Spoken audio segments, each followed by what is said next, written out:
I'm back here at Lake Compounce.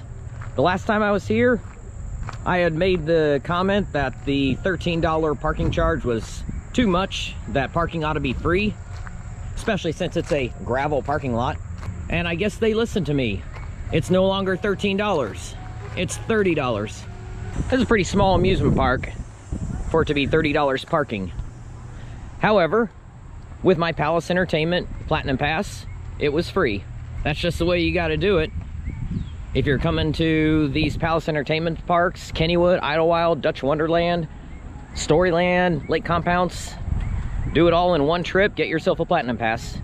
That's a good way to do it. You get free parking at the places that charge parking, which is Dutch Wonderland and here at Lake Compounce. That alone saved me $52 just in parking fees at the two parks. Kennywood's always free, and Storyland.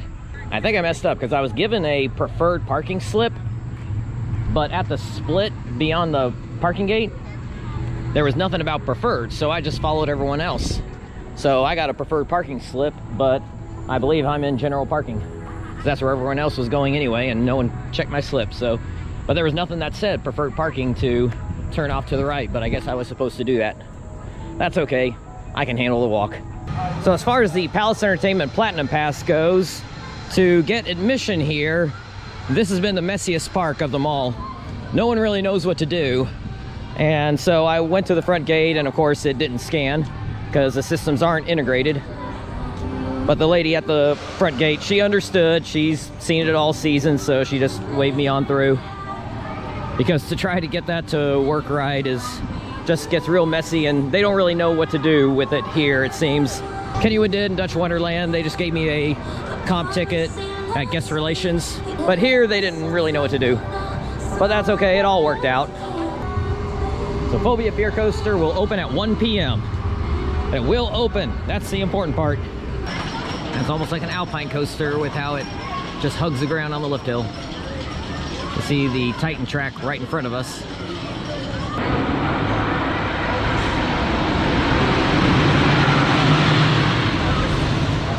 Boy, did I get lucky on that one.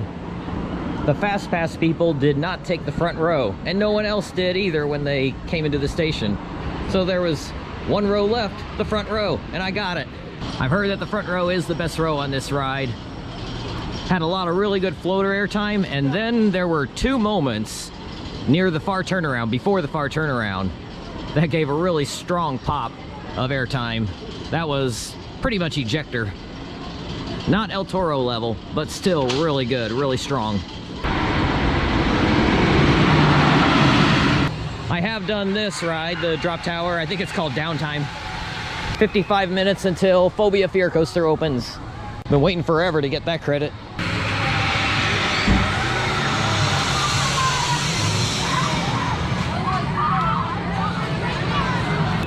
All right, I don't care how much Wildcat has improved. I don't care how much better it is with the track work. I'm not waiting out a full queue for it. Because even the most optimistic reports say that it's just simply tolerable now, when it used to be terrible. I'm sure it is not worthy of being one of my least favorite coasters of all time anymore, but I'm not gonna wait it out. It's testing. Be opening in about 6 minutes. So my first ride on Boulder Dash, I waited 40 minutes. My second ride, I waited 45 minutes. They're posting 60, but that's the spot where I was when I waited 40 minutes. So my first ride was in the front row, and then on the ride I just got off, I was in the next to last row, and I think that row was even better. It's a little bit rougher, but not much. And the roughness was easily manageable in the next to last row. The last row, the back row, is over the wheels. That's probably a lot rougher. Last time I was here, Phobia Fear Coaster did not even have a train on the track. And look at all the people lining up. I better get in line. Oh my, welcome to Disney World. It took me 5 years, but I finally got my Phobia Fear Coaster credit. It took about 25 minutes to get on. I was at the front of the rope drop, near the front. I was like one person back, but still, it is just a ridiculously mad dash. And with how much the line built up so quick, you better be at the front of the rope for the rope drop. when this section opens up. It opened up at 1 o'clock today. So I recommend being there right at the front and be prepared to run and get trampled. Somehow there were not any injuries. When I saw what was going on with how people were just trampling and just throwing people to the side and running around people, I thought for sure someone's getting trampled, someone's getting injured. Somehow it didn't happen. I said that was like a Disney World crowd at rope drop. No, that was way worse. That was way worse than Disney, way worse than Cedar Point. Phobia Fear Coaster is a lot of fun, but this is not Steel Vengeance. This does not warrant trampling other people for. So I got my third ride, once again doing the next to last row.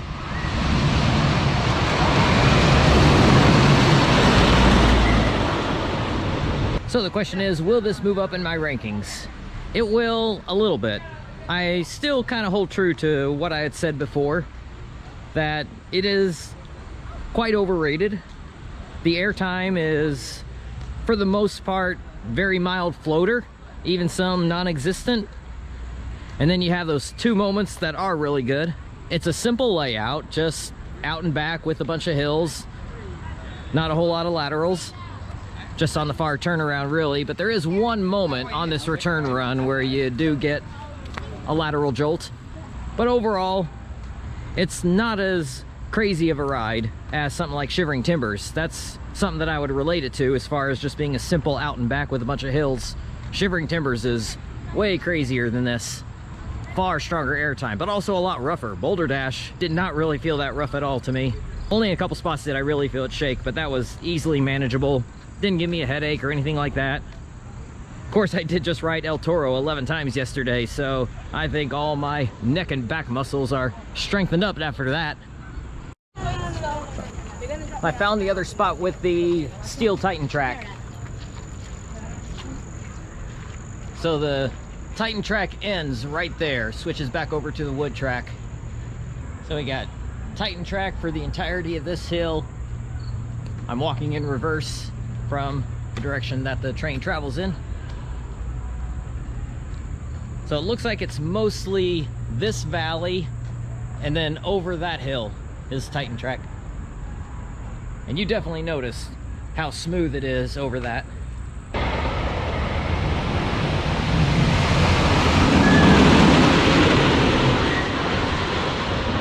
So that is the first valley after the turnaround and the following hill.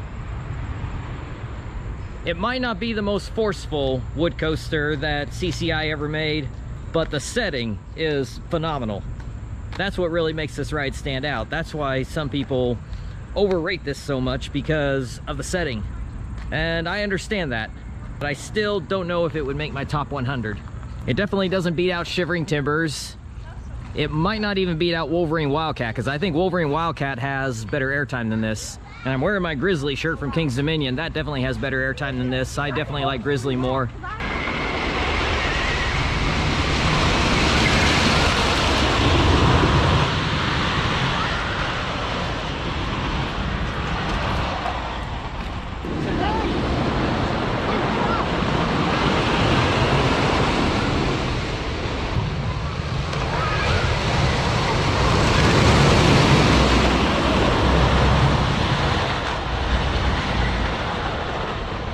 So the cons are the weaker forces for the most part, other than those two moments that I've mentioned. And of course, the painfully slow one-train operations that you're always going to have at this very busy park. But I'm really happy I made this stop, especially since I have the Palace Entertainment Platinum Pass.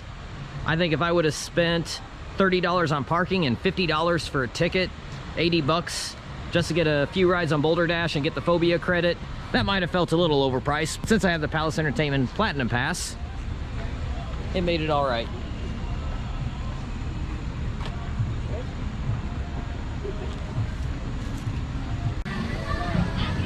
Opening summer 2024. Summer 2024 is almost over. In a lot of parts of the country it already is. But I'm glad I got that credit when I was here 5 years ago. Phobia was closed on me then. Boomerang closed on me now. But hey, between the two visits, I got them both. And there's the kiddie coaster that I'm not allowed to ride. So on the kiddie coaster, it is a 56-inch height maximum. So if you are over 56 inches, you cannot ride, not even with your kid.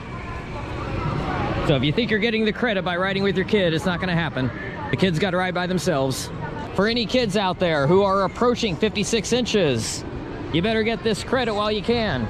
Because once you hit 57, can't ride it anymore for the rest of your life. And I still never rode Wildcat. Not on this visit, at least. That Wildcat's line was just too long all day. Really, I probably should have gone to Wildcat very start of the day, because Boulder Dash's line actually got shorter as the day went on. That allowed me to get 5 laps on Boulder Dash. So I'm very happy with that. Happy with the visit. If you watched my video, you know I wasn't happy with my last visit here. This one was better. The history of it dates back to 1846. So like I said, the guy gave me a preferred parking slip, but he didn't tell me where to go. So when I saw the signs up there saying like disabled and VIP and that sort of thing, there was nothing about preferred. So I didn't know that I could go over here and get a paved lot.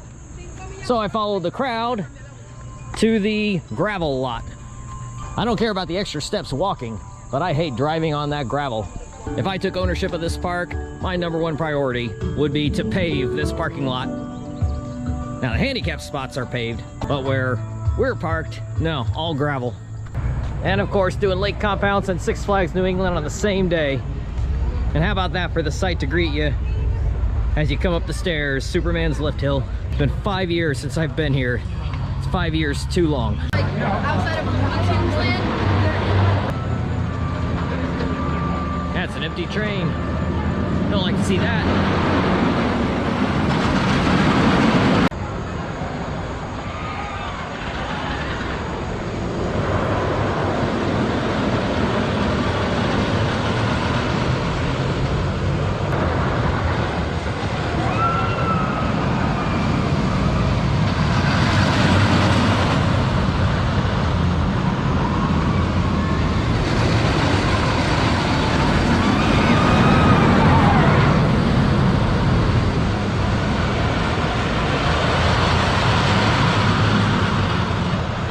Started my time here with the meal. Now I got 2 hours left. 1 hour for Superman, 1 hour for Wicked Cyclone.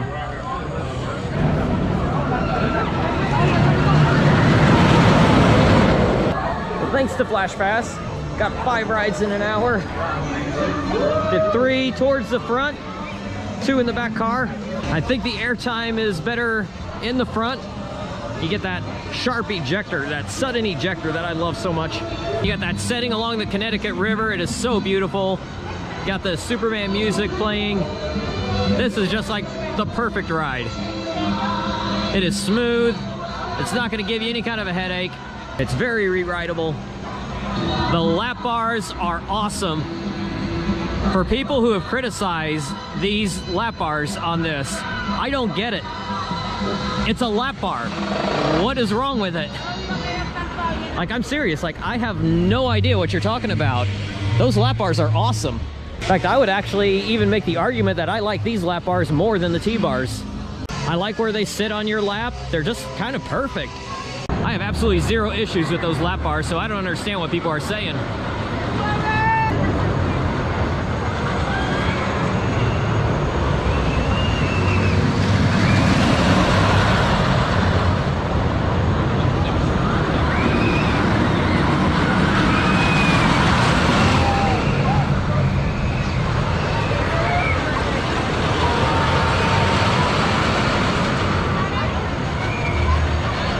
Airtime is excellent. I love the sustained airtime, the sharp airtime. You get some quick pops in there too. Like I said, I just think this is the perfect ride. It is not a complete ride because it doesn't have inversions, but you can see with rides like this, El Toro, Fury 325, you don't need to have inversions to be an excellent ride.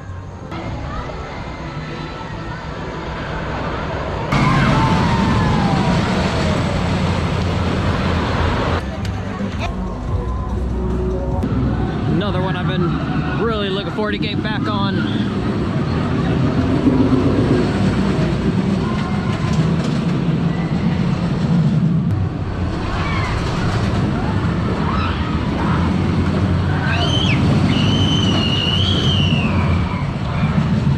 Wicked Cyclone, better than ever. This is better than Wildcat's Revenge. And people who say that it goes slow in that final lap, I don't know what you're talking about. Because it still gives great airtime on all the elements on that final lap. And that final inversion gives great hang time. So other than those 3 kind of mini wave turns in a row, I wouldn't change anything about it. Unfortunately, that one ride will be all that I get tonight because they're having to do a cleanup. I was about to get back in line, but then I heard about the cleanup that they're gonna have to do, so it's like, all right, I'll head back to Superman then.